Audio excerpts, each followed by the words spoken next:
Good morning. My discussion for today is Module 12, Ecology, Environmental Theory of Crime Causation.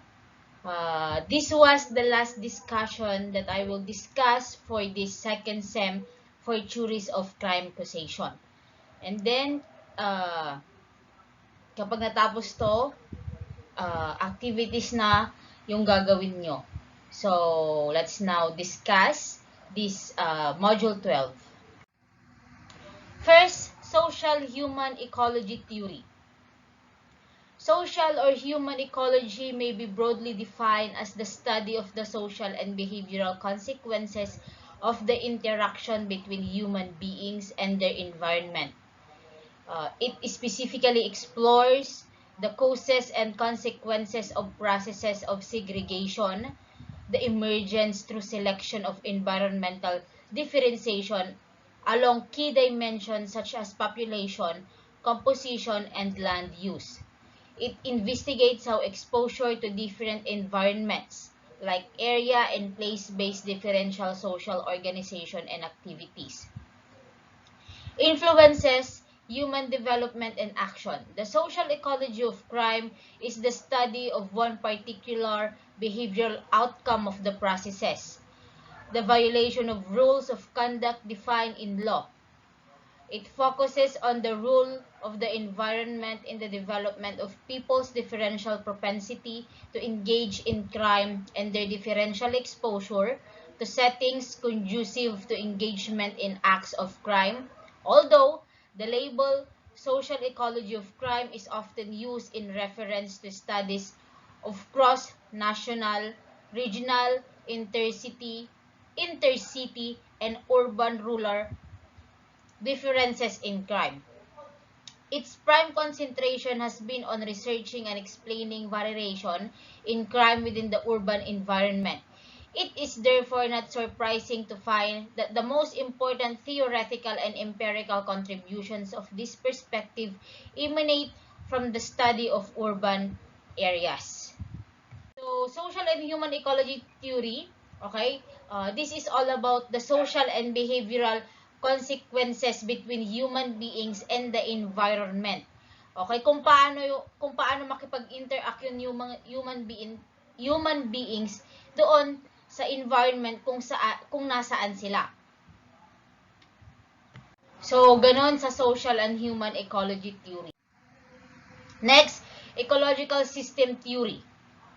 So, sa ecological system theory, this theory looks at a child's development within the context of the system of relationship that form his or her environment. Bronfenbrenner's theory defines complex layers of environment, each having an effect on a child's development. This theory has recently been renamed bioecological system theory. So, yung ecological system theory naging bioecological system theory na siya. To emphasize the child's own biology is a primary environment, fueling her development. The interaction between factors in the child's maturing biology, his immediate family, community environment, and the societal landscape fuels and steers his development. Changes or conflict in any one layer will ripple throughout other layers. To study a child's development, then, we must look not only at the child and her immediate environment, but also at the interaction of the larger environment as well. So, dito sa ecology or dun sa bioecological system theory, ang pinag-uusapan dito is yung about child, kung paano makipag-interact yung bata doon sa environment niya. So, Bronfenbrenner's structure of environment, the microsystem. This is the layer closest to the child and contains the structures with which the child has direct contact. The microsystem encompasses the relationship and interactions a child has with her immediate surroundings. Structures in the microsystem include family, school, neighborhood, or child care environment. At this level, relationships have impact in two directions. both away from the child and toward the child. So, dalawa yung impact. Okay? Away from the child and toward the child. For example, a child parents may affect his belief and behavior. However, the child also affect the behavior and belief of the parent. So, uh, yung belief at behavior ng parent, naaapektuhan yun or nakakaapekto yun doon sa bata. Pero yung belief naman at behavior ng bata, nakakaapekto din yun sa magulang. Okay? So, vice versa. Bronfenbrenner calls this bidirectional influences, and he shows how they occur among all levels of environment. The interaction of structures within a layer and structures of within a layer and interaction of structures between layer is a key to this theory. At the microsystem level, bidirectional influences are strongest and have the greatest impact on the child. However, interactions at outer levels can still impact the inner structure. So, uh,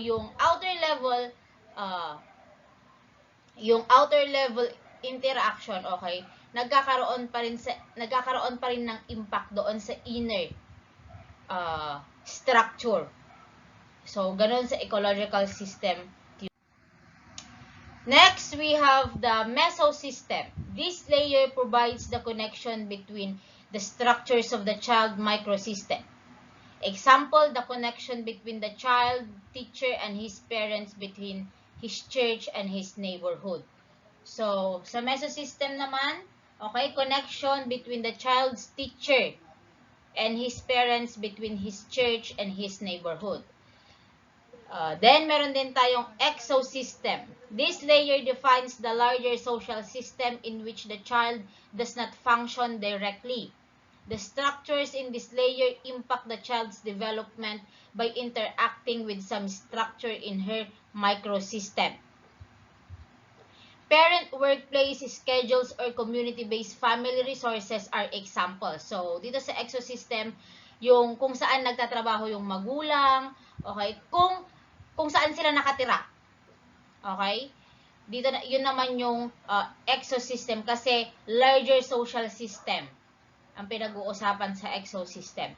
The child may not be directly involved at this level, but he does feel the positive or negative force involved in the interaction with his own system. Next, we have macro system. This layer may be considered the outermost layer in the child's environment, while not being a specific framework. This layer is comprised of cultural values, custom, and laws. The effects of larger principles defined by the microsystem have a cascading influence throughout the interaction of all other layers. For example, if it is the belief of the culture that parents should be solely responsible for raising their children, that culture is less likely to provide resources to help parents. This in turn affects the structures in which the parents function, the parents' ability or inability to carry out the responsibility toward their child within the context of the child microsystem is likewise affected. So, ganyan naman dito sa microsystem. Ayan yung pinaka-outer layer or yan yung pinaka-unang layer. Okay, dyan makikita lahat. Next, we have the chronosystem. This system encompasses the dimension of time as it relates to a child's environment's elements. Within this system can be either external, such as timing of parents' death, or internal, such as physiological changes that occur with the aging of the child. So, eto na yung physical appearance naman. And syempre, physical appearance nung bata sa pagtanda and yung timing daw nung parents' death o yung pagkamatay ng parents. As children get older, they may react differently to environmental changes. Siyempre, habang lumalaki yung bata, nag-iiba yung interaction niya doon sa environment niya. And may be more able to determine more how that change will influence them. So, kapag tumatanda, nag-iiba yung interaction, nag-iiba yung pakikisama. Ganun naman sa chrono system. Next, we have broken windows theory. The broken windows theory states that visible signs of disorder and misbehavior in an environment encourage further disorder and misbehavior leading to serious crimes. The principle was developed to explain the decay of neighborhoods, but it is often applied to work and educational environments. The broken windows theory, defined in 1982 by social scientists James Wilson and George Killing, drawing on earlier research by Stanford University.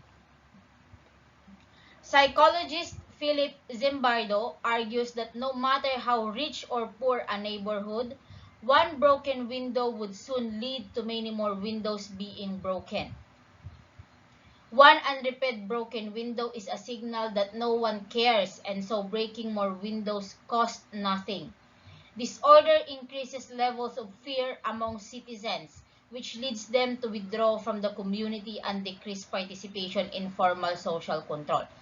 So, sabi dito, mayaman man o mahirap, yung tao, okay, once, for example, once na nakagawa na sila ng crime, okay, sunod-sunod na yan, may lead to many more crimes.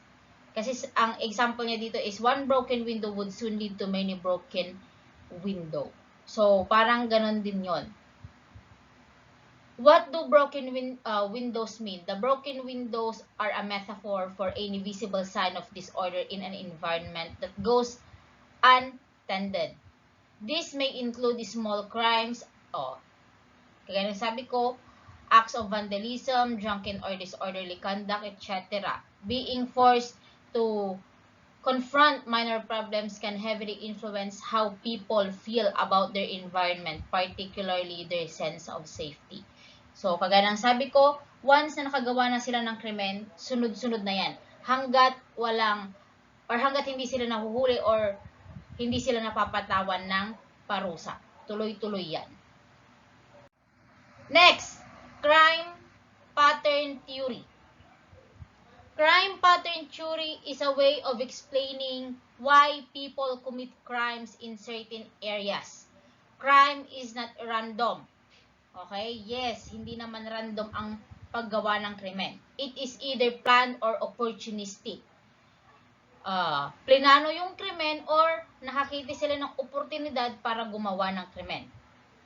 According to the theory, crime happens when the activity space of a victim or target intersect with the activity space of an offender. A person's activity space consists of locations in everyday life. For example, home, work, school, shopping areas, entertainment areas, and many more. These personal locations are also called nodes. The course or route a person takes to and from these nodes are called personal paths. Personal paths connect with various nodes, creating a perimeter. This perimeter is a person's awareness space. Consequently, an area that provides shopping, recreation, and restaurants such as a shopping mall has higher rate of crime. This is largely due to the high number of potential victims. Siyempre, all recreation and restaurant and also malls or shopping malls, doon mas maraming gumagawa ng krimen kasi mas maraming mabibiktima doon. And offenders visiting the area and the various targets in the area. It is highly probable that an area like this will have a lot of car theft because of the traffic in and out of the area. It is also probable that people may fall victim of purse snatching or pickpocketing because victims typically carry cash with them. Therefore, crime pattern theory provides analysts with an organized way to explore patterns of behavior. Criminals come across new opportunities for crime every day. These opportunities arise as they go to and from personal nodes using personal paths. For example, a victim could enter an offender's awareness space by way of liquor store, parking lot, or a new shopping center being built. If the shopping center is being built in an area where crime occurs a couple of miles away, chances are it will exist in some, if not all, offenders' awareness space. Siyempre, kung magpapatayo ka ba naman doon sa malapit kung saan madalas nakakagawa or kalimitan nangyayari yung krimen, siyempre, baka yung pinatayo mong building or new shopping center, okay, doon din gagawa ng krimen. Like yung pagnanakaw, pickpocketing, okay? This theory aids law enforcement in figuring out why crime exists in certain areas. It is also help predict certain crimes that may occur. So, ganon sa crime pattern theory. Minsan kasi yung victim din naman ang nagbibigay ng motibo para gawan siya ng krimen. Next, rational choice theory. Rational choice theory in criminology views man as a reasoning actor, weighs means and ends, cause and benefits, and makes a rational choice. The foundation of rational choice theory is behavioral choices that includes the choice of the person to engage in criminal activity based on intent, premeditation, and that the possible benefits outweigh the risk. Rational choice as a criminology theory. Rational choice theory was first introduced by economists and later adopted by criminology studies in the late 1970s. Rational choice theory in criminology grew out of same utilitarian philosophy as deterrence associated with the classical school of criminology developed by Cesar Beccaria.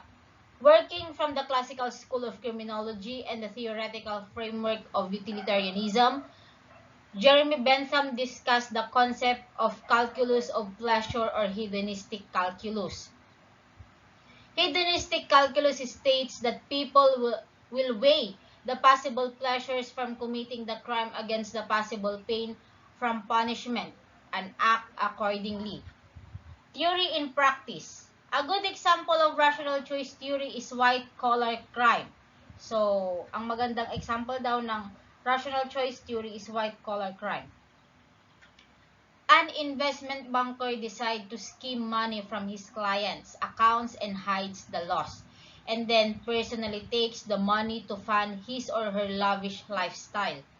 The white-collar criminal premeditated and weighing the options of his or her choice, decides the personal benefit of stealing money outweighs any chance of his or her theft being discovered. Another example would be a burglary, with two offenders deciding to work together to plan to break into a home at night when the family is on vacation. The rational choice perspective as presented by Cornish and Clark is based on three concepts. First, criminal offenders are rational and make choices and decisions that benefit themselves. Siyempre, sino ba naman ang kriminal na gagawa ng desisyon or choices na magbe-benefit doon sa kukuhanan nila? Siyempre, dapat magbe-benefit sa kanila. A crime-specific focus is required and there is a distinction between choices related to criminal involvement and decisions related to criminal events. This framework results in a significant degree of importance being laid on situational variables such as scene and victim characteristics, and their choice is structuring properties. Offenders' perception are also meaningful for an understanding of the crime-related calculus. So, ganyan tumatakbo ang rational choice theory. So, that was the end of my Module 12 discussion. Sana may natutunan kayo dito sa Theories of Crime Causation this whole second semester. Thank you and God bless.